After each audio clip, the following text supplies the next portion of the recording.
বিষ্ণু ঈসা ইসলাম বললেন, মা বাআসাল্লাহু নাবিয়্যান ইল্লা রাআল গানাম, এই পৃথিবীতে এমন কোন নবী নাই যেই নবী বকরি চড়ায় নাই। কি চড়ায় নাই? বকরিরে আপনারা লক্ষ্মীপুরের ভাষায় কি বলেন? কি বলেন? ছাগল। তো পৃথিবীতে এমন কোন নবী নাই যেই নবী কি চড়ায় নাই? ছাগল চড়ায় নাই। সাহাবারা বললেন, ইয়া রাসূলুল্লাহ আনতা কাযালিক, আপনিও ছাগল চড়াইছেন? বিষ্ণু ঈসা ইসলাম বললেন, না, আমিও ছাগল চড়িয়েছি। ওয়া ইন্নী আরআহা আলা কারারিতি আহলি মক্কা, আমি তো মক্কাবাসীদের অল্প কিছু পয়সার বিনিময়ে তাদের ছাগলগুলোকে চড়িয়ে দিতাম। সুবহানাল্লাহ পড়বেন না? বিষ্ণু ঈসা ইসলাম ছাগল চড়াতেন। ছাগল চড়ানো সহজ কাজ না কঠিন কাজ? কেন কঠিন এটা? হ্যাঁ, টেরা খুঁটি মারে।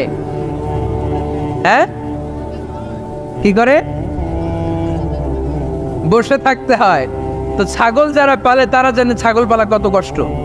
ওরা ডানে টান দিলেও কই যায়, রশি ধরে বায়ে টান দিলে কই যায়, সামনে টানলে কই যায়, পিছনে টানলে কই যায়। সারা সপ্তাহ আপনি সময় পান না এটারে গোসল করাবেন। ভাবলেন আজকে জুমার দিন আমিও গোসল করি, এটারও গোসল করাই। এটারে আপনি পুকুর ঘাটে নিবেন, টান দিয়েছেন, ওর বাপের কিরা ও 1 ইঞ্চিও সামনে যাবে না। ঠিক কি না? এই টেরা প্রাণী আল্লাহর কি কি মহিমা! আল্লাহ তাআলা পৃথিবীর সবচেয়ে শ্রেষ্ঠতম মানুষদেরকে ছাগল চড়িয়ে ছেড়েছেন। ঠিক কি না?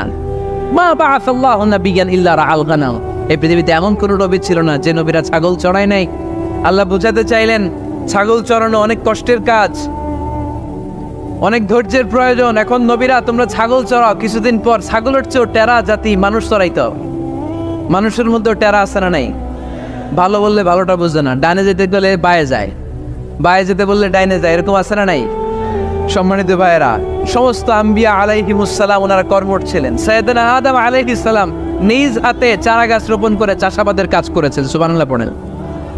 সাইয়েদনা ইব্রাহিম আলাইহিস সালাম চাষাবাদের কাজ করেছেন।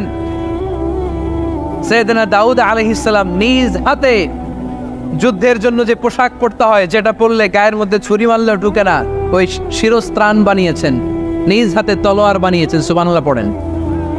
সাইয়েদনা মূসা আলাইহিস সালাম ছাগল চড়িয়েছেন। সাইয়েদনা মূসা আলাইহিস সালামের মেজাজ নরম না গরম? নবীদের মধ্যে সবচেয়ে বেশি মেজাজওয়ালা নবী ছিলেন মূসা আলাইহিস সালাম। উনিও 8 থেকে 10 বছর সাইয়েদনা শুআয়ব আলাইহিস সালামের এরিয়াতে ছাগল চড়িয়েছেন। চিল্লায় বলেন সুবহানাল্লাহ। এজন্য নবীরা যেহেতু কাজ করেছেন, কর্মঠ ছিলেন, আমরাও কর্মঠ হব। ঠিক কিনা?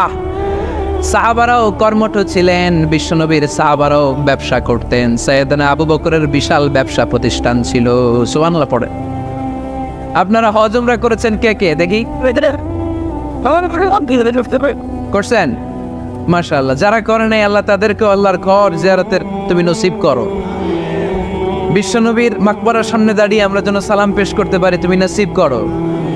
বাইতুল্লাহ শরীফে এবং মসজিদ নববীতে আমরা যেন সালাত আদায় করতে পারি, আল্লাহ তুমি নসিব করো। সাইয়েদনা আবু বকর রাদিয়াল্লাহু তাআলা আনহুর ব্যবসা প্রতিষ্ঠান ছিল মক্কার কাবা ঘরের পাশেই। ওনার ব্যবসা প্রতিষ্ঠানগুলো যেখানে ছিল ঠিক ওইখানেই সৌদি সরকার এখন শপিং মল বানিয়ে দিয়েছে, মাতজার আবু বকর। মক্কা শহরের যেখানে বহিরাগতরা এসে ওখানে ছাগল, ওখানে ঘোড়া, উট এগুলো রাখতো, আস্তাবল রাখতো, ঘোড়া আর উট যেখানে রাখা হতো ঠিক ওই জায়গায় সৌদি সরকার ওটার পার্কিং লট বানাই দিচ্ছে। মানে যেখানে আগে সাহাবাদের ব্যবসার জায়গা, ওইখানে বর্তমানে শপিং মল। যেখানে আগের সময়কাল সাহাবারা উট আর ঘোড়া রেখে বাঁধতো, ওইখানে এখন গাড়ি ঘোড়া রাখার ব্যবস্থা করা হয়েছে। সাইয়েদনা আবু বকর অনেক বড় ব্যবসায়ী ছিলেন। ওনার নিজ টাকা দিয়ে হাবাসা থেকে আসা সাইয়েদনা বেলালকে তিনি 20,000 স্বর্ণ মুদ্রা দিয়ে উমাইয়া ইবনে খালাফের কবল থেকে তিনি মুক্ত করেছেন। সাইয়েদনা উসমান যুন্নুরাইন বড় ব্যবসায়ী ছিলেন। নিজের টাকা দিয়ে মদিনার মুসলমানেরা পানি খেতে পারে না, পীরে রোমা নামে একটা কুয়া ছিল, এই কুয়ার মালিক ছিল ইহুদি। মুসলমানেরা পানি খেতে গেলে এসে বকা দিত, পানি খেতে দিত না। বিশ্বনবী বললেন, আমার সাহাবীদের মধ্যে এমন কি কেউ নাই নিজের অর্থায়নে বীরে রোমা কিনে মুসলমানদেরকে দিয়ে দিবে? সাইয়েদনা উসমান যুন্নুরাইন বলল, ইয়া রাসূলুল্লাহ, আপনার খেদমতে আমি হাজির। মুহূর্তের মধ্যে সাইয়েদনা উসমান যুন্নুরাইন নিজের অর্থায়নে বীরে রোমাটা কিনে মুসলমানদের জন্য সদকা করে দিয়েছে। তো ব্যবসা না করলে, কর্মঠ না হলে, উপার্জন না হলে সৎকা করা যাবে? চিল্লায় বলেন করা যাবে? সুনানে তিরমিজির বর্ণনা, বিষ্ণু ঈসা ইসলাম মক্কা থেকে যত সাহাবারা হিজরত করে মদিনায় এসেছে, মদিনাতে কোনো না কোনো সাহাবার সাথে বিশ্বনবী ভ্রাতৃত্বের বন্ধনে আবদ্ধ করে দিয়েছে। সুবহানাল্লাহ পড়েন। এজন্য মক্কা থেকে যারা এসেছে এদেরকে বলে মুহাজির, এদেরকে কি বলে? আর মদিনায় যারা ছিল এদেরকে বলে আনসার, এদেরকে কি বলে? আওয়াজ করে উত্তর দিবেন। মক্কা থেকে যারা এসেছে তাদের নাম, আর যারা মদিনার সাহাবী তাদের নাম আনসার। আজকে এই মাহফিলে লক্ষ্মীপুর এর বাইরে থেকে কারা কারা আসছেন দেখি?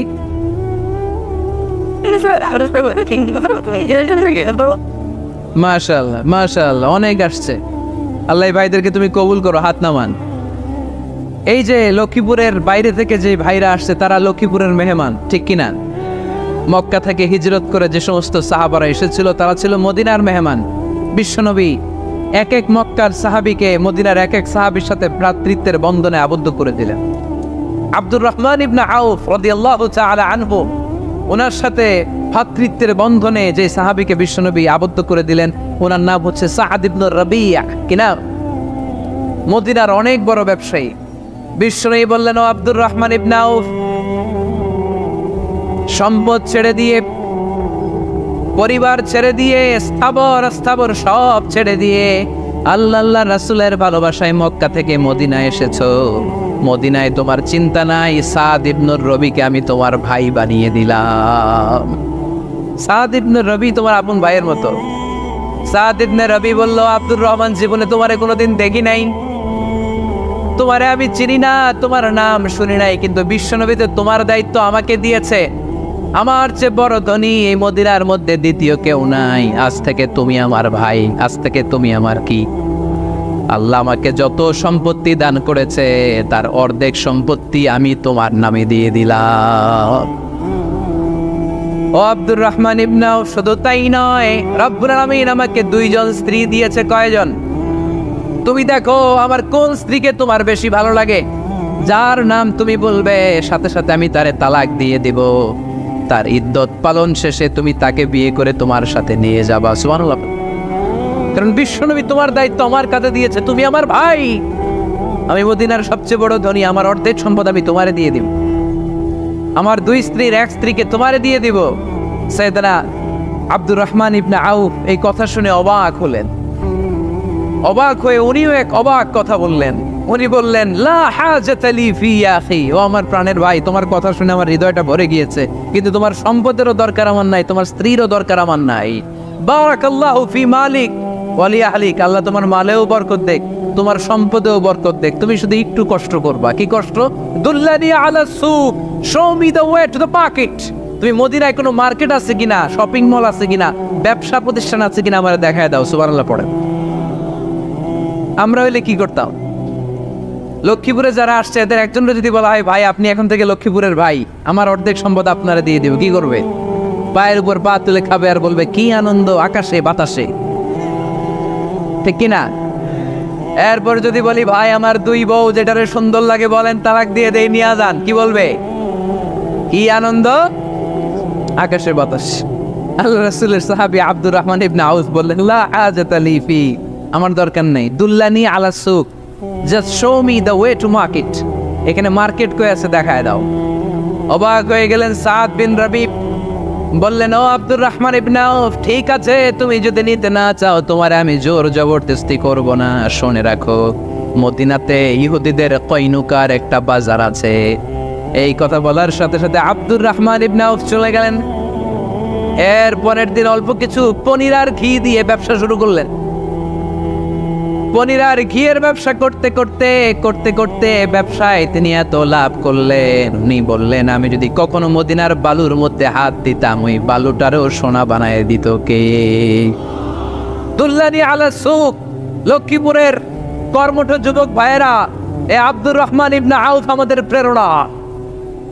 উনি অন্যের ঘাড়ে পাড়া দিয়ে খেতে চায় নাই, আরেকজনের উপর ডিপেন্ডেন্ট বা নির্ভরশীল হতে চায় নাই। তিনি স্বাবলম্বী হওয়ার শিক্ষা, লেসেন কিয়ামত পর্যন্ত গোটা বিশ্বের যুবকদের জন্য রেখে গিয়েছে। চিল্লায় বলো ঠিক কিনা? দুল্লানি আলা সুক, show me the way to market. Market কোথায় দেখাও। পনির আর ঘি নিয়ে ব্যবসা করতে করতে কয়েক মাসের ব্যবধানে ইতিহাস সাক্ষী সৈয়দনা আব্দুর রহমান ইবনে আউফ মদিনার বিশাল বড় বিজনেস ম্যাগনেটে পরিণত হয়ে গেলেন। চিল্লায় পড়েন আল্লাহু আকবার। এজন্য ব্যবসার ভেতরে বরকত ঢুকিয়ে দিয়েছে কে? বিষ্ণু বললেন আত-তাজির আস-সাদুকাল আমিন মা'আন নাবিয়্যিন ওয়াস-সিদ্দীকিন ওয়াশ-শুহাদা ওয়াস-সালিহিন। আমানতদার ব্যবসায়ী তারা সাধারণ কোনো মানুষ নয়, কিয়ামতের দিন নবীদের সাথে হাসর হয়ে যাবে। আপনারা যারা ব্যবসা করেন, এটা সাধারণ বিষয় নয়। বিষ্ণু ইসলাম নিজেও ব্যবসায়ী ছিলেন। ওনার জীবনের প্রথমে তিনি খাদিজা রাদিয়াল্লাহু তাআলা আনহার ব্যবসার স্টাফ হয়ে কাজ শুরু করেছেন, এরপরে নিজে ব্যবসা শুরু করেছেন। এরপরে খাদিজাতুল কুবরা রাদিয়াল্লাহু তাআলা আনহা সব সম্পত্তি বিয়ের পরে বিশ্বনবীর পায়ের সামনে ঢেলে দিয়েছেন। বললেন, ইয়া রাসূলুল্লাহ, এই সম্পদ আমি আপনাকে দিয়ে দিলাম, আপনি ইচ্ছা মতো দিনের প্রয়োজনে খরচ করেন। সুবহানাল্লাহ পড়েন। এজন্য বিষ্ণু ইসলাম আমাদের জন্য উপমা, আব্দুর রহমান ইবনে আউফ আমাদের জন্য উপমা। যারা ব্যবসা করেন তারা বিষ্ণু ইসলামের সুন্নাহ পালন করছেন। আত-তাজির আস-সাদুক আল আমিন।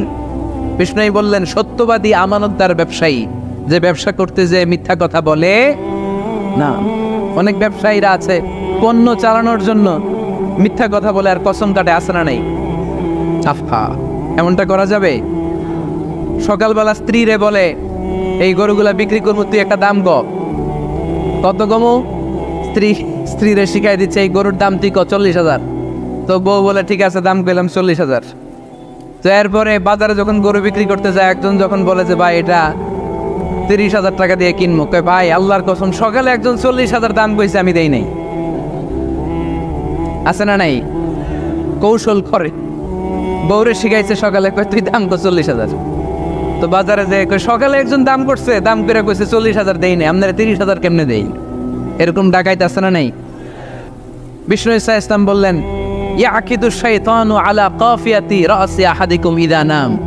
খেয়াল করে শুনবেন লক্ষ্মীপুরের ভাইয়েরা, চমৎকার একটা হাদিস। আমরা যখন ঘুমোতে যাই, শয়তান আমাদের প্রত্যেকের মাথার পিছনে 3টা অলসতার গিট মারে। কয়টা? আওয়াজ করে বলেন। 3টা অলসতার গিট মারে। ইয়াকিদু শাইতানু আলা কাফিয়াতি রাসি আহাদিকুম সালাসা হুকাব। 3টা গিট মারে যখন আমরা ঘুমোতে যাই। অলসতার 3টা গিট মেরে আমাদের কানের সামনে এসে ফিসফিস করে মন্ত্র পড়তে থাকে, আলাইসা লাইলুন তাওয়ীলুন ফারকুদ, আলাইসা লাইলুন তাওয়ীলুন ফারকুদ। বিশাল লম্বা রাত, ঘুমাও। অনেক সময় আছে, ঘুমাও। রাত 5টা বেজে যাচ্ছে, তাহাজ্জুদের সময় শেষ হয়ে যাচ্ছে, তখনও শয়তান বলে রাত অনেক লম্বা, ঘুমাও। ফজরের সময় পার হয়ে যাচ্ছে, সূর্য উঠে যাচ্ছে, শয়তান বলে আলাইসা লাইলুন তাওয়ীলুন ফারকুদ, এখনো অনেক সময় আছে, লম্বা লম্বা লম্বা চৌড়া রাত পড়ে আছে, তুমি ঘুমাও। বিশ্বনবী বললেন, ফাইন ইস্তাইকাযা ওয়া যাকারাল্লাহ ইনহাল্লাত উকদা। আমার উম্মতের কেউ যখন ঘুম থেকে জেগে ঘুম থেকে ওঠার দোয়া পড়া শুরু করে দেয়, অলসতার প্রথম গিটটা সাথে সাথে খুলে দেয় কে? আপনি ঘুম থেকে উঠেই যখন ঘুম থেকে ওঠার দোয়া পড়বেন, আপনার অলসতার প্রথম গিট খুলে দেয় কে? ঘুম থেকে ওঠার দোয়াটা কি? আলহামদুলিল্লাহিল্লাযী আহিয়ানা বা'দা মা আমাতানা ওয়া ইলাইহিন নুশুর। প্রশংসা সে আল্লাহর, যে আল্লাহ আমাদেরকে লম্বা একটা ঘুম শেষে, মৃত্যু শেষে আমাদেরকে ঘুম থেকে উঠালেন। এই দোয়াটা পড়ার সাথে সাথে শয়তান যে 3টা গিট মারছে, ওই 3টার একটা খুলে দেয় কে? ফাইন তাওয়াদ্দা ইনহাল্লাত উকদা। ঘুম থেকে জেগে ঘুমের দোয়া পড়ার পরে যখন কেউ ওযু করে ফেলে, অলসতার 2য় গিটটাও খুলে দেয় কে? ওযু করার পরে ফাইন সাল্লাত ইনহাল্লাত উকদা, নামাজের মুসল্লায় দাঁড়িয়ে যখন নামাজ শুরু করে দেয়, অলসতার 3 নাম্বার গিটটাও খুলে দেয় কে? 3টা গিট যখন খুলে দেয়, বিষ্ণু ইসলাম বললেন, ফাসবাহা নাশীতাল কলব। নাশীত, তখন মুমিন বান্দা সজীব হয়ে ওঠে, প্রাণবন্ত হয়ে ওঠে, উচ্ছ্বসিত হয়ে ওঠে। ওয়া ইল্লা খাবিসান নাফসি কাসলান। আর যদি ঘুমিয়ে থাকে, 3টা গিট তার মাথার পেছনে শয়তানের অলসতার লেগে থাকে, তাহলে তার দিনটা শুরু হয় অলসতা দিয়ে, আর সে হয় অলসতার রাজা। চিল্লা এখন ঠিক কিনা? এজন্য আমরা কি অলস হতে চাই না কর্মঠ হতে চাই? পরিশ্রমে কোনো লজ্জা আছে? আমরা কাজ করে খাবো, ঠিক কিনা? Never underestimate any job. যুবক ভাইয়েরা, লক্ষ্মীপুরের যুবক ছেলেরা শুনতেছ? এরকম আওয়াজ করতে হবে, কান খাড়া করে শোনো। Never underestimate any job. কোনো চাকরিকে ছোট করে দেখা যাবে, whether it's small or big, you don't care. এটাতে কেয়ার করা যাবে না। ছোট্ট চাকরি পাইলে ঢুকে যাবা, বড় অফার আসলে পরে ঢুকবা। এটা ছোট কাজ, এটা হোটেলের ওয়েটার, এটা ছোট্ট স্টাফ, এটা কেরানি না।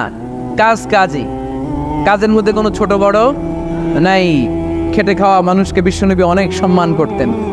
বিষ্ণু ঈসা ইসলাম খেটে খাওয়া মানুষদেরকে এত ভালোবাসতেন, বিদায় হজের মতো এত গুরুত্বপূর্ণ ভাষণও এই মেহনতি মানুষদের কথা বাদ যায়নি। সুবহানাল্লাহ পড়বেন না? দিনটা ছিল জুমাবার। বিষ্ণু ঈসা ইসলাম আরাফাতের ময়দানে দাঁড়িয়ে ঐতিহাসিক একটা ভাষণ দিলেন। এই ভাষণের নাম হলো বিদায় হজের ভাষণ। এই বিদায় হজের ভাষণেও খেটে খাওয়া মানুষের কথা বিশ্বনবী বাদ দেয় না। বিশ্বনবী বলেছেন, আরিক্কাকুম, খবরদার, অধীনস্থ কর্মচারীদের সাথে খারাপ আচরণ করো না। আতঈমুহুম মিম্মা তাকুলুন ওয়াকসুহুম মিম্মা তালবিসুন। খবরদার, মনে রেখো, তোমরা যা খাবে তোমাদের অধীনস্থ কর্মচারীদেরও তা খাওয়াবে, তোমরা যা পড়বে তাদেরও তা পড়াবে। বিশ্বনবী শেষ নিঃশ্বাস ত্যাগ করে যাওয়ার আগে যেই কয়েকটা কথা বলেছিলেন, তার মধ্যে মেহনতি মানুষদের জন্য কথা আছে রাড়াই। বিষ্ণু ঈসা ইসলাম যখন শেষ নিঃশ্বাস ত্যাগ করবেন, তিনি বলেছিলেন, আসসালাত আসসালাত, উম্মতেরা, নামাজ নামাজ, নামাজ ছেড়ে দিও না, নামাজ তরক করো না, নামাজ কাজা করো না। আর বলেছিলেন, ওমা মালাকাত আইমানুকুম, অধীনস্থ কর্মচারীদের সাথে খবরদার খারাপ আচরণ করো না। যারা কর্মচারীদের সাথে খারাপ আচরণ করে, যারা মানুষের কাছ থেকে শ্রম নিয়ে কাজ করিয়ে টাকা দেয় না, কিয়ামতের দিন তাদের বিরুদ্ধে মামলা দায়ের করবে কে? কে করবে? হাদিসে কুদসি সাক্ষী বিষ্ণু ঈসা ইসলাম বলেন, আল্লাহ তাআলা ফরমান, আনা খাসমুহুম সালাসাতুন, আনা খাসমুহুম ইয়াউমাল কিয়ামা। তিন শ্রেণীর ব্যক্তির বিরুদ্ধে আল্লাহ বলেন, আমি নিজেই কিয়ামতের দিন মামলা দায়ের করব। I will be against them in the day of judgment. Three categories of people, I will be against them in the day of judgment. তিন শ্রেণীর লোক কিয়ামতের দিন তারা ছাড় পাবে না। আল্লাহ বলেন, আমি নিজেই তাদের বিরুদ্ধে মামলা দায়ের করব। এর মধ্যে এক শ্রেণীর লোক হচ্ছে রাজুলুন ইস্তাজারা জিরান ফাস্তাউফা মিনহু ওয়া লাম ইউতি আজরা। একজন শ্রমিক ভাড়া করে তার কাছ থেকে কাজ নিয়েছে, কিন্তু তার পারিশ্রমিক আদায় করে নাই। এরকম আছে না নাই? দাপট দেখায়, দাপট দেখায় ইউনিভার্সিটির ক্যান্টিনগুলোতে। ইউনিভার্সিটির ক্যান্টিনে যে খায় মাগার বিল দেয় না, এরকম ডাকাইত আছে না নাই? চায়ের দোকানে চা খায় পরে দিব, বিল দেয় না, আছে না নাই? দোকানে যে পণ্য কিনে বিল দেয় না, পরে দিব, আছে না নাই? কিয়ামতের দিন আল্লাহ তোর এই মাস্তানি ছুটাবে, চিল্লা এখন ঠিক কিনা? আনা খাসমুহুম, আমি নিজেই তাদের বিরুদ্ধে মামলা দায়ের করব। কথাটা কার? এজন্য বিশ্বনবী বললেন, খবরদার, মেহনতি মানুষ, খেটে খাওয়া মানুষ, এদের দোয়া কবুল হয়ে যায়। আতুল আজিরা আজরাহু ক্বাবলা আন ইয়াজিফা আরাকুহু। খবরদার, বিশ্বনবী বললেন, শ্রমিকের ঘাম শুকিয়ে যাওয়ার আগে তাদের পারিশ্রমিক মিটিয়ে দাও। বিশ্বনবীর বিখ্যাত হাদিস, আতুল আজিরা আজরাহু ক্বাবলা আন ইয়াজিফা আরাকুহু।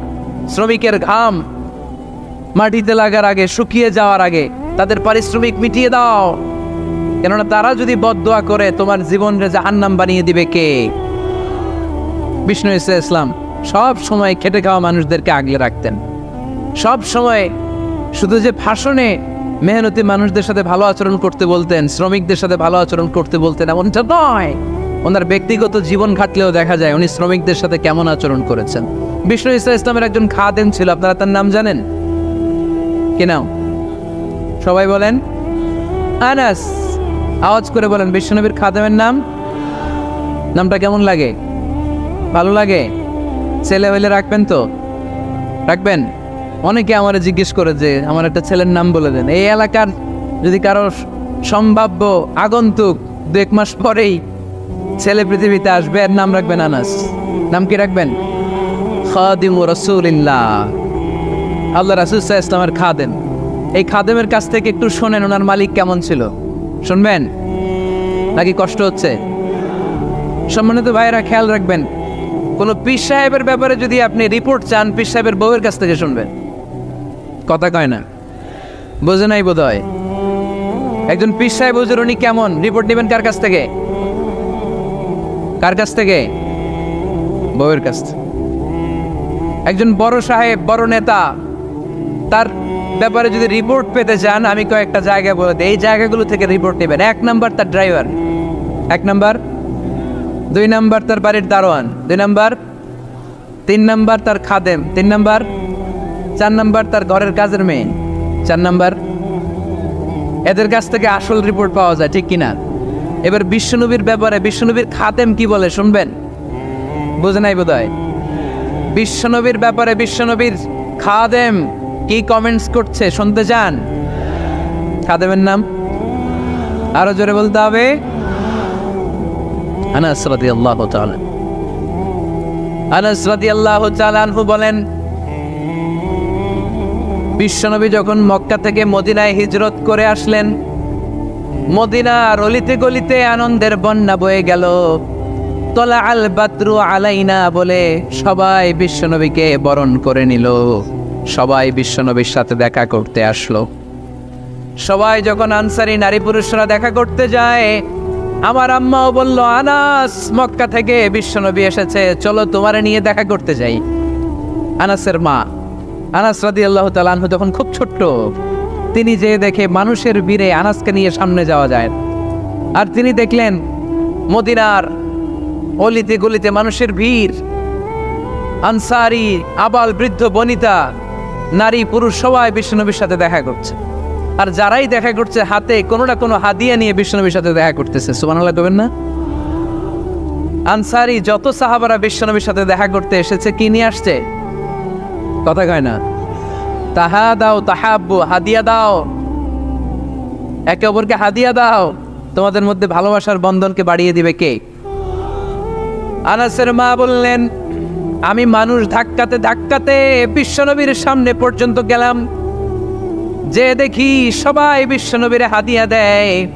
আমি বিশ্বনবীর সামনে যে কাঁদো কাঁদো সরে বললাম, ইয়া রাসূলুল্লাহ, ইয়া হাবিবাল্লাহ, লাম ইউবকি রাজুলুন ওয়ালা ইমরাআতুন মিনাল আনসার ইল্লা ক্বাদ আতহাফাকা বিতুহফা।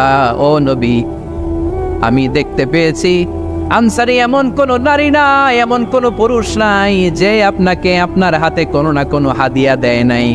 ওয়া ইন্নী লা আকদিরু আলা যালিকা মা উতহিফুকা বি। কিন্তু ইয়া রাসূলুল্লাহ, ইয়া হাবিবাল্লাহ, আমার কাছে তো কোনো টাকা নাই, আমার কাছে কোনো পয়সা নাই, আমার ঘরে এমন কোনো জিনিস নাই যেই জিনিসটা আমি আপনারে হাদিয়া দেব, ইল্লা ইবনি হাদা, আমার এই নার ছেড়া ধন কলিজার টুকরা সন্তান আনাস ছাড়া। ও আখিরি জামানার পয়গম্বর, আমি আমার কলিজার টুকরা আনাসকে আপনারে হাদিয়া দিয়ে দিলাম। ইয়া রাসূলুল্লাহ, মদিনার আনসারী এমন কোন নারী পুরুষ কেউ তো বাকি নাই যে আপনাকে হাদিয়া দেয় নাই, সবাই তো হাদিয়া দিল, কিন্তু আমি তো হাদিয়া দেওয়ার মতো আমার কাছে কিছু নাই। আপনারা কি হাদিস থেকে নেয়া এই গল্পটা বুঝতে পেরেছেন? কথাটা শুনতেছিলেন? আনাস রাদিয়াল্লাহু তাআলা আনহুর মা বললেন, ইয়া রাসূলুল্লাহ, আনসারী এমন কোন নারী নাই, এমন কোন পুরুষ নাই যে আপনারে হাদিয়া দেয় নাই, কিন্তু আমার তো হাদিয়া দেওয়ার মতো কিছু নাই আমার এই কলিজার টুকরা আনাস ছাড়া। কি আর আমি করব? আমার কলিজার টুকরা আনাসকে আমি আপনার দরবারে হাদিয়া দিয়ে দিলাম। ইয়া রাসূলুল্লাহ, আমার ছেলেটারে আপনারে হাদিয়া দিলাম। খুদআলা ইয়াখদুমু কামা বাদালাক, আপনার যেই কাজ লাগবে, যেই খেদমতের প্রয়োজন, আপনার এই খেদমত করবে। ও নবী, আমি জানি আনাস আপনার বেশি খেদমত করতে পারবে না। আনাস আপনার মেসওয়াক এনে দিবে, ওজুর পানি এনে দিবে, জুব্বা লাগলে জুব্বাটা এনে দিবে, ছোটখাটো কাজ করে আপনারে সাহায্য করবে। আমার কলিজার টুকরা সন্তানকে চিরকালের জন্য আমি আপনারে হাদিয়া দিয়ে দিলাম। আনাস রাদিয়াল্লাহু তাআলা আনহু বর্ণনা করছেন, আমি দাঁড়িয়ে দাঁড়িয়ে শুনছি আমার আম্মা বলছে আমি নাকি বিশ্বনবীর জন্য হাদিয়া। সুবহানাল্লাহ পড়েন। এবার খেদমত শুরু করলো সাইয়েদনা আনাস। ছোট্ট মানুষ কি আর করবে, কতটুকু খেদমত আর করতে পারবে? বিশ্বনবীর মেসওয়াকটা এনে দেয়। সুবহানাল্লাহ পড়েন। বিশ্বনবীর আতরের শিশিটা এনে দেয়, বিশ্বনবীর জাইতুনের তেলের বোতলটা আগিয়ে দেয়, বিশ্বনবীর জামাটা প্রয়োজনে বিশ্বনবীর হাতে এনে দেয়।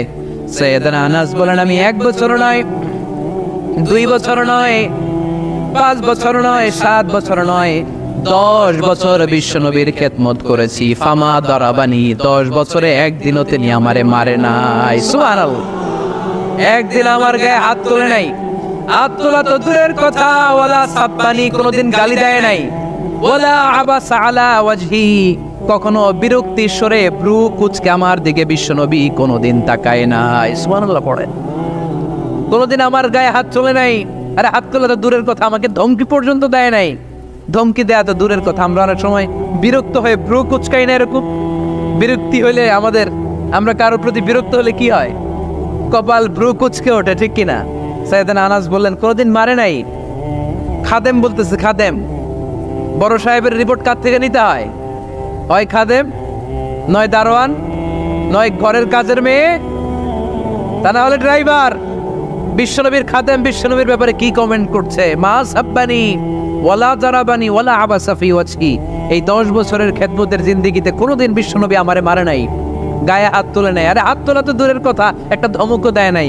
আরে ধমক দেয়া তো দূরের কথা, বিরক্তির সুরে ভ্রু কুঁচকে আমার দিকে কখনো তিনি তাকায় নাই। চিল্লায় বলো সুবহানাল্লাহ। লিয়াবলুয়াকুম আইয়ুকুম আহসানু আমালা, যেটাই করবে ভালোভাবে করবে। আল্লাহ এটা পরীক্ষা করতে চান যে আমরা ভালোভাবে কে কতটুকু আমল করেছি। যারা আরবি বোঝেন, আলেম ওলামা, আপনারা জানেন এখানে আল্লাহ বলেননি লিয়াবলুয়াকুম আইয়ুকুম আকসারু আমালা। আল্লাহ এটা দেখতে চান যে তোমাদের মধ্যে থেকে কে বেশি আমল করে। এটা বলছে আল্লাহ? বলে নাই। আল্লাহ বলেছে লিয়াবলুয়াকুম আইয়ুকুম আহসানু আমালা, যে ভালো করে করে। এজন্য আমরা যাই করি না কেন কি করে করব? আওয়াজ করে বলতে হবে। কেমন করে করব? যে কোনো কাজ করো না ভাই, যে কোনো কাজ করো, তা যেন হয় সবার চেয়ে সবচেয়ে সুন্দর। পড়েন, যে কোনো কাজ করো না ভাই, যে কোনো কাজ করো, তা যেন হয় সবার চেয়ে সবচেয়ে সুন্দর। পড়েন, যে কোনো কাজ করো না ভাই, যে কোনো কাজ করো, তা যেন হয় সবার চেয়ে সবচেয়ে সুন্দর। হোক না সেটা পড়া লেখা, রঙের ভাষায় ছবি আঁকা। পড়েন, হোক না সেটা পড়া লেখা, রঙের ভাষায় ছবি আঁকা। হোক না সেটা সামান্য কাজ কিংবা মহত্তর, তা যেন হয় সবার চেয়ে সবচেয়ে সুন্দর। যে কোনো কাজ করো না ভাই, যে কোনো কাজ করো, তা যেন হয় সবার চেয়ে সবচেয়ে সুন্দর। চিৎকার করে বলেন ঠিক কিনা? আমরা যেটাই করি না কেন এটা ভালো করে করার দরকার আছে না নাই? এজন্য কাজে আর শ্রমে কোনো লজ্জা নাই। লজ্জা হচ্ছে অলসতায়। লজ্জা কিসে? অলসতায়। উদু আল্লাহ ওয়া আনতুম মুকিনুনা বিল ইজাবা, এমন ভাবে আল্লাহর কাছে চাও যে তুমি নিশ্চিত আল্লাহ তোমার কথা শুনছেন, তিনি তোমাকে দিবেন। ঠিক কিনা? এই দোয়া একটা আর্ট, একটা শিল্প। এটা কি? একটা শিল্প। এই শিল্পটাকে আত্মস্থ করতে হয়, জানতে হয়, চাইতে জানতে হয়। চাওয়ার মতো চাইতে জানলে, দোয়ার মতো দোয়া করতে জানলে দোয়া কবুল করে কে? আপনারা মিসাইল হামলা হয়, নাম শুনেছেন না? মিসাইল যখন অ্যাটাক করা হয় তখন এটা লক্ষ্যবস্তুতে যে আঘাত হানে। দোয়ার মতো দোয়া করলেও এটা লক্ষ্যবস্তুতে যে ভেদ করে। সুবহানাল্লাহ পড়বেন না?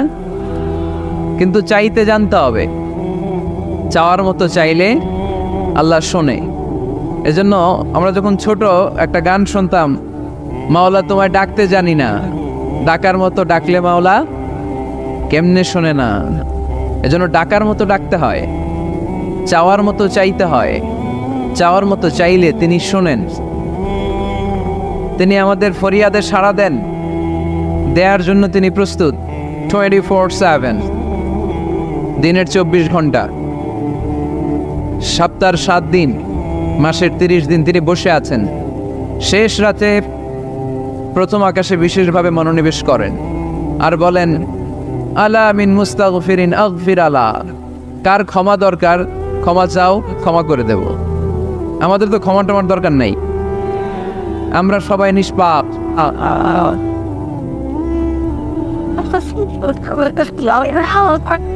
নাকি গুনাহগার,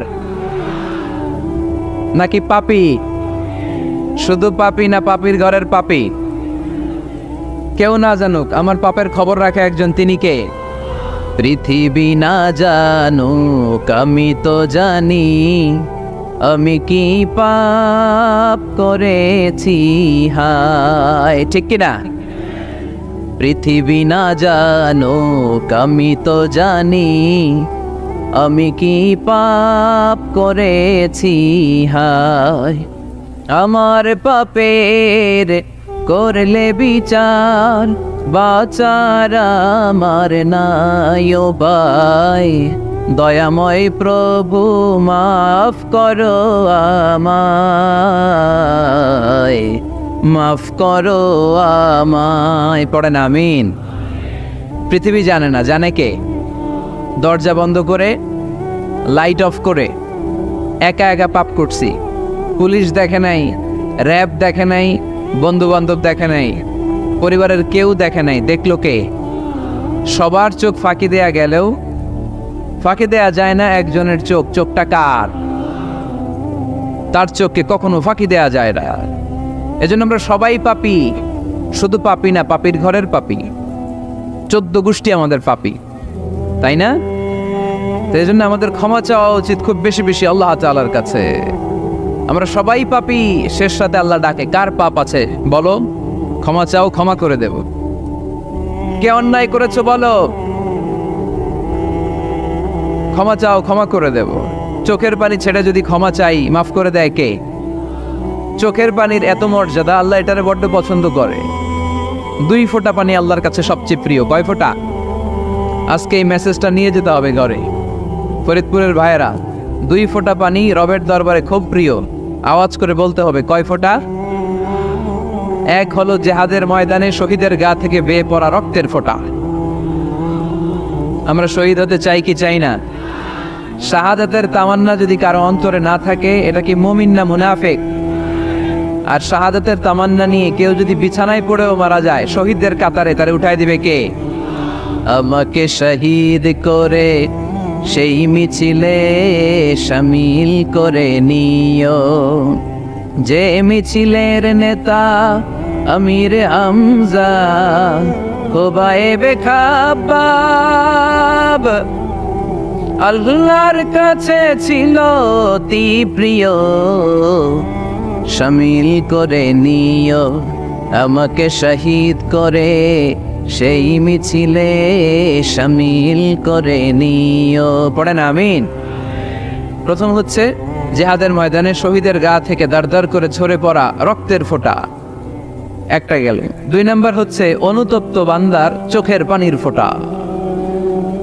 বান্দা যখন অনুতপ্ত হয়, তার ভুল বুঝতে পারে, অন্যায়কে উপলব্ধি করতে পারে, তখন সে জায়নামাজ বিছিয়ে রবের দরবারে হাজিরা দেয়, সিজদায় লুটিয়ে পড়ে কান্না শুরু করে দেয়। এই চোখের পানির এত পাওয়ার। এই চোখের পানি অনুতপ্ত বান্দার চোখ বেয়ে নাকের ডগা বেয়ে মাটিতে পড়ার আগেই আল্লাহ বান্দার জীবনের সব গুনাহ মাফ করে দেয়। এজন্য চোখের পানি বেশি বেশি ফেলার দরকার আছে না নাই? আমাদের হৃদয়টা অনেকের বড় শক্ত, চোখ দিয়ে পানি নামে না। সেই কবে যে সর্বশেষ কান্না করেছিলাম মনেই নাই, এরকম অনেকে আসে না নাই? সেই কবে যে কাঁদছিলাম মনে নাই, হুজুর কান্নাই তো আসে না। বড্ড পাষাণ হৃদয় আমাদের। এজন্য আল্লাহর কাছে চাইতে জানতে হয়। বিষ্ণু ঈসা ইসলামের কাছে এক সাহাবী এসে বলল, ইয়া রাসূলুল্লাহ আ'তিনি শাইআন, আপনি আমাকে কিছু দান করেন, আমার কিছুই নাই। বিষ্ণু বললেন, তোমার কিছু নাই? সাহাবী বললেন, ইয়া রাসূলুল্লাহ ঘরে আমার শুধু 2টি জিনিস আছে। কয়টা? চিল্লায় বলেন কয়টা? 1 হচ্ছে একটা জামা, 2 হচ্ছে পানি খাওয়ার একটা জগ। বিষ্ণু বললেন, এই 2টাই নিয়ে আস। বিশ্বনবীর কথা শুনে ওই সাহাবী ঘর থেকে জামা নিয়ে আসলেন, পানি খাওয়ার জগ নিয়ে আসলেন। বিশ্বনবী সাল্লাল্লাহু আলাইহি ওয়াসাল্লাম ওনার মোবারক হাত দিয়ে এক হাতে জামা ধরে আরেক হাতে পানির জগটা ধরে সাহাবীদের দিকে উদ্দেশ্য করে বললেন, মাইয়াশতারি হাদাইন, এই 2টা জিনিস কেনার মতো কে কে আছে দেখি? কয়েকজন হাত তুললো। বিশ্বনবী বললেন, কত দিয়ে কিনবা? এক সাহাবী বলে ইন্নী আশতারি হিমা বিদিরহাম, ও নবী যদিও এগুলো আমার দরকার নাই, কিন্তু আপনি যেহেতু নিলামে ডাক তুলেছেন, ইয়া রাসূলুল্লাহ ইয়া হাবিবাল্লাহ, আপনার সম্মানে আমি 1 দিরহাম দিয়ে 2টা জিনিস কিনে নেব। 1 দিরহাম, একটা জামা, একটা পানি খাওয়ার জগ, দাম কত? 1 দিরহাম। বিশ্বনবী বললেন না না, 1 দিরহাম তো অনেক কম হয়ে যায়, মাইয়াজিদু আলা যালিক, এর চেয়ে বেশি দামে কে কিনবা? আরেক সাহাবী হাত তুলে বলতে লাগলো ইয়া রাসূলুল্লাহ ইয়া হাবিবাল্লাহ ওয়া ইন্নী আশতারিহিমা বিদিরহামাইন, আমি এই জামাটার পানি খাওয়ার জগটা 1 দিরহাম নয় 2 দিরহামের বিনিময়ে কিনতে চাই। বিষ্ণু ইসা ইসলাম ওই সাহাবাকে দিয়ে দিলেন, দিয়ে 2 দিরহাম নিয়ে যে লোকটা ভিক্ষা করতে এসেছিল তার হাতে 2 দিরহাম দিয়ে বললেন যাও 1 দিরহাম দিয়ে ঘরে খাবার কিনে দিয়ে আসো, আরেক দিরহাম দিয়ে একটা কুঠার কিনে নিয়ে আস। শুনতেছেন? কি কিনে নিয়ে আসো? কুঠার দিয়ে কি করে? গাছ কাটে। ওই সাহাবী কুঠার কিনে নিয়ে আসার পরে বিশ্বনবী নিজ হাতে কুঠারের মধ্যে একটা কাঠের হাতল লাগাই দিলেন। আল্লাহু আকবার! হাতল ছাড়া কুঠার ইউজ করা যাবে? বিশ্বনবী নিজ হাতে ওই কুঠারের ভেতরে একটা হাতল লাগাই দিলেন আর বললেন লা উরিদু আন আরাকা 15 আইয়াম, এই কুঠার নিয়ে জঙ্গলে যাও, গায়ে অনেক শক্তি আছে, কাঠ কাটো, এই কাঠ কেটে বাজারে বিক্রি করো, সামনের 15 দিন যেন আমি আমার চোখের সামনে তোমার না দেখি। বিশ্বনবীর পরামর্শ অনুযায়ী কুঠার নিয়ে ওই সাহাবী জঙ্গলে চলে গেলেন, কাঠ কেটে বাজারে বিক্রি করতে করতে 15 দিন পরে 10 দিরহাম নিয়ে বিশ্বনবীর দরবারে হাজির হয়ে গেলেন। 10 দিরহাম নিয়ে বিশ্বনবীর কাছে হাজির হয়ে গেলেন। সাহাবী এসে বলল ইয়া রাসূলুল্লাহ, এখন আর আমার ভিক্ষা করা লাগে না, আমার গায়ে অনেক শক্তি আল্লাহ দিয়েছে, আই এম ভেরি এনার্জেটিক, আপনার দেয়া বরকতের কুঠার দিয়ে আমি কাঠ কেটে কেটে স্বাবলম্বী হতে শুরু করেছি। সুবহানাল্লাহ পড়ে। আমি এখন 10 দিরহামের মালিক। বিশ্বনবী বললেন লা আইয়াহতাতিবা আহাদুকুম হুসমাতান আলা যাহরিহি খায়রুম মিন আইয়াসআলা শাইআন ফায়ুতিয়াহু আও ইয়ামনাহু, যাদের গায়ে শক্তি আছে তারা ভিক্ষা না করে কাঠ কেটে পিঠে সেই বোঝা নিয়ে বাজারে বিক্রি করা অনেক ভালো, কারণ কারো কাছে যদি তুমি হাত পাতো সে দিতেও পারে নাও দিতে পারে, আর কষ্ট করলে কষ্ট কোনোদিন বৃথা যায় না। চিল্লায় বলেন ঠিক কিনা? বিষ্ণু ইসা ইসলামের অনুপ্রেরণায় এই সাহাবা অল্প কিছুদিনের ব্যবধানে স্বাবলম্বী হয়ে গেলেন। What is the moral of the story? বিশ্বনবীর এই প্রফেটিক স্টোরি থেকে আমাদের কি শিক্ষা? লেসন নাম্বার 1, বিশ্বনবী চাইলেই ওই 2 দিরহাম দিয়ে বলতে পারতো যাও খাবার দাবার কিনে ফ্যামিলিতে দিয়ে আসো, সে ওই 2 দিরহাম নিয়ে খাবার দাবার কিনে ফ্যামিলিকে খাইয়ে রাত্রে আবার ভিক্ষায় নামতো। কথা কন, রাত্রে কি করতো? ভিক্ষায় নামতো। বিষ্ণু ইসা ইসলাম তাকে কাজ করে খাওয়ার জন্য উৎসাহ দিলেন, পাশাপাশি বিষ্ণু ইসা ইসলাম পার্মানেন্ট সলিউশন দিলেন। এজন্য পার্মানেন্ট সলিউশনের ব্যবস্থা করতে হবে। অনেকে আমরা যাকাত দেই, যাকাতের শাড়ি দেই, যাকাতের লুঙ্গি দেই, আছে না নাই? লক্ষ্মীপুরে এরকম দেয় নাকি? কি দেয়? হ্যাঁ, গাড়ি গাড়ি দেয়, শাড়ি না।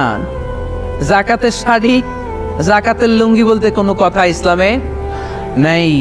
এগুলো খুব কম দামি শাড়ি, যাদেরকে এগুলো দেয়া হয় তাদেরকে অপমান করা হয়, ঠিক কিনা? আল্লাহ বলেছেন ওয়ালাকাদ কাররামনা বানি আদম, I have dignified the status of the sons of Adam, আমি আদমের সব সন্তানদেরকে সম্মানিত করেছি। সুবহানাল্লাহ পড়েন। আপনাদের চেয়ে সম্মানিত কেউ আছে? মানুষের চেয়ে সম্মানিত গোটা বিশ্বে আর কোনো মাখলুকাত আছে? নাই। এজন্য যাকাতের শাড়ি দেয়া যাবে না, যাকাতের লুঙ্গি দেয়া যাবে না। যাকাতের শাড়ি আপনারা দেখছেন, এটারে একবার ধোয়ার পরে দ্বিতীয়বার পরা যায় না। মশারি কি পাতলা, এর চেয়েও পাতলা। এই জন্য যাকাতের শাড়ি, যাকাতের লুঙ্গি বলতে ইসলামে কোনো পরিভাষা নাই। আপনাকে স্বাবলম্বী করে দেওয়ার চেষ্টা করতে হবে। যারা লক্ষ্মীপুর জেলায় বিজনেস ম্যাগনেট আছেন, তারা একসাথে হয়ে একটা স্ট্রং যাকাত ম্যানেজমেন্ট প্ল্যাটফর্ম করতে পারেন, যেখান থেকে আপনারা বিভিন্ন থানায়, বিভিন্ন গ্রামে বাছাই করে করে কিছু ভাইদেরকে যাকাত দিতে পারেন স্বাবলম্বী করার উদ্দেশ্যে। যেই ফ্যামিলিকে আছে, কি নাম এটা? পল্লী উন্নয়ন ক্লাব। ফান্ড দিয়ে বিদেশে লোক পাঠাই, বড় কিনে দিই।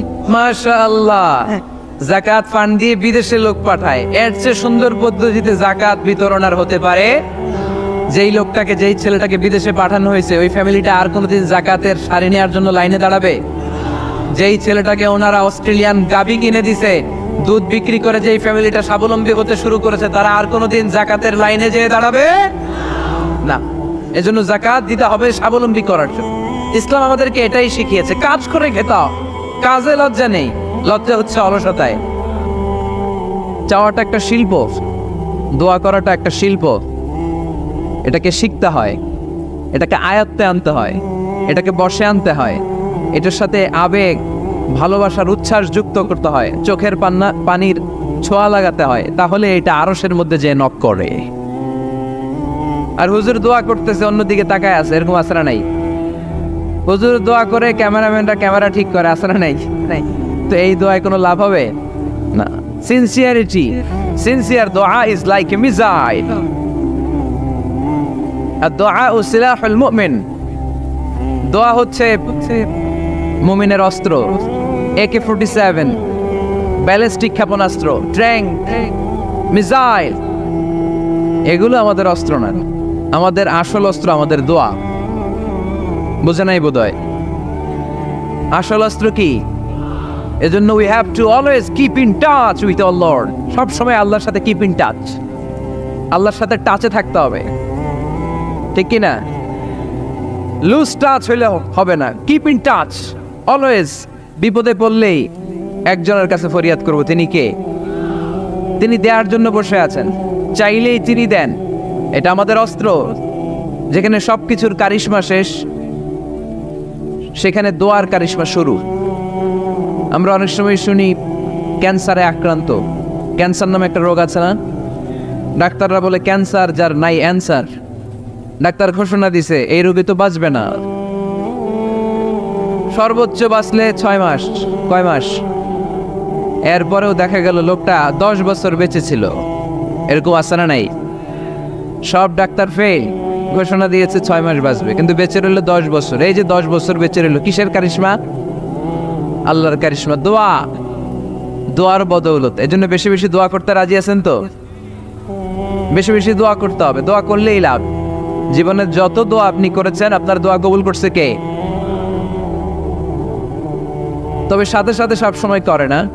3টা পদ্ধতিতে আল্লাহ দোয়া কবুল করেন। কয়টা পদ্ধতিতে? আল্লাহর কাছে চাইলে আল্লাহ বলে ওকে ফাইন, দিব দিব, কবুল, দিব, অ্যাকসেপ্টেড, ইয়েস। দিব না, রিজেক্টেড, নো, এগুলো আল্লাহ কখনো বলে? আল্লাহ সবসময় বলে ইয়েস, অ্যাকসেপ্টেড, দেব। তবে 3 ভাবে দেয়। কয় ভাবে? আপনি দোয়া করলেন, চাইলেন। প্রথম পদ্ধতি, চাওয়ার সাথে সাথে আল্লাহ দোয়া কবুল করে নেয় আর দিয়ে দেয়, পেয়ে আপনি খুশি হয়ে যান, আলহামদুলিল্লাহ পড়েন। দ্বিতীয় পদ্ধতি, আপনি আল্লাহর কাছে চাইলেন,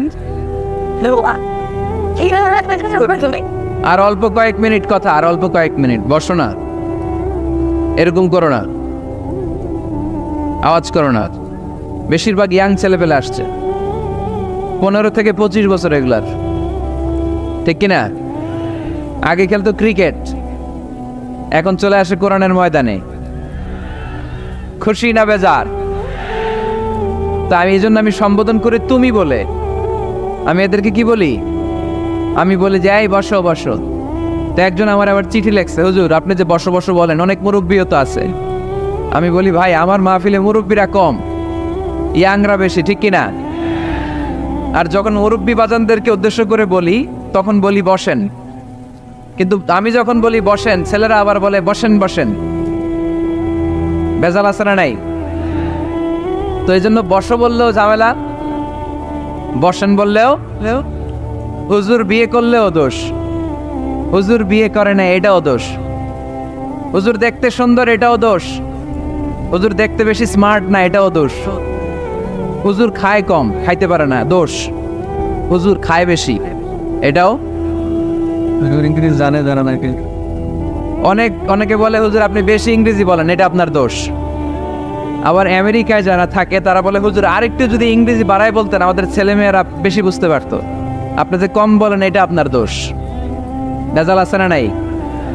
সব ভেজাল থেকে আল্লাহ তুমি এই জাতিকে নির্ভেজাল করে দাও। আর অল্প কয়েক মিনিট ডিস্টার্ব করো না। তো আল্লাহ 3 ভাবে আমাদের দোয়া কবুল করে। পদ্ধতি নাম্বার 1, চাওয়া মাত্রই দিয়ে দেয়, বলে হ্যাঁ দেব তো দিয়ে দেয়, আমরা খুশি। পদ্ধতি নাম্বার 2, আমরা যাই আল্লাহ এটা দাও, আল্লাহ তখনও বলে ইয়েস দেব, কারণ না বলে ফিরিয়ে দিতে আল্লাহ জানেন দেব, তবে সাথে সাথে দেন না, লেটার অন, দেরি করে। কখন দিলে আমার জন্য ভালো, এটা আমার চেয়েও ভালো জানে কে, দেরি করে দেয়। পদ্ধতি নাম্বার 3, আমি চাইলাম আল্লাহ এটা দাও, আল্লাহ বলে ইয়েস দেব, সাথে সাথে দেয় না, দেরি করেও দেয় না। এটা কিয়ামতের ময়দানের জন্য তিনি রেখে দেয়, যাতে ওই দিন বিপদের কালে এই দোয়ার বদৌলতে তিনি আমাদেরকে বাঁচিয়ে দিতে পারে। তাহলে যে এত এত দোয়া করি, লাভ আছে না নাই? হয় সাথে সাথেই কবুল, নয় কিছু সময় দেরি করে কবুল, তা না হইলে আখেরাতের অ্যাকাউন্টে আমাদের জন্য ব্যালেন্সে রেখে দিয়েছে কে? এজন্য আজকের এই ফরিদপুরের মাহফিল তখনই সার্থক হবে যখন আমরা এই সিদ্ধান্ত নিতে পারবো যে আমরা চাইবো একজনের কাছে, তিনি কে, এবং চাইবো চাওয়ার মতো। যেহেতু এটা একটা শিল্প, আর্ট, এটাকে আত্মস্থ করতে হয়, চাওয়ার মতো চাইলে এটা কখনো মিস হয় না। এজন্য আমরা মন প্রাণ উজাড় করে আল্লাহ তাআলার কাছে চাইবো, শুধু নিজের জন্যই চাইবো, আশেপাশে আর কারোর জন্য চাইবো না। কেন ওনার জন্য চাবো কেন? আমারটা আমি চাবো, ওনারটা উনি চাবে, কথা কন। অনেকে বলে হুজুর আমি আরেকজনের জন্য দোয়া করে কি লাভ, ওনারটা উনি করবে, আমারটা আমি করি। এরকম একটা লজিক বা যুক্তি আছে না নাই? এটা ভুয়া যুক্তি, এটার কোনো গ্রাউন্ড নাই। কারণ আমার জন্য দোয়া করলে যেমনি লাভ, আরেকজনের জন্য করলেও লাভ। হাদিসে এসেছে কোন মুসলিম যদি ইয়াদউ লিআখিহিল মুসলিম বিযাহরিল গায়ব, তার কোনো ভাইয়ের জন্য যদি কেউ দোয়া করে, ওই দোয়াটা আগে আল্লাহ তার জন্য কবুল করে নেয়। কারণ সে দোয়া যাই করে, পাশ থেকে ফেরেশতারা বলে ওয়ালাকা বিমিসলিন, ওয়ালাকা বিমিসলিন, তোমার জন্য এটা কবুল করো। যেমন আপনি দোয়া করলেন আল্লাহ আমার এই ভাইটা অসুস্থ, আল্লাহ আমি দোয়া করছি আল্লাহ আপনি তারে সুস্থ করে দেন। ফেরেশতারা বলে আল্লাহ ওয়ালাকা বিমিসলিন, যিনি দোয়া করছে তার যদি কোনো রোগ বালাই থাকে আগে তারে সুস্থ করে দেন, বলে দেন।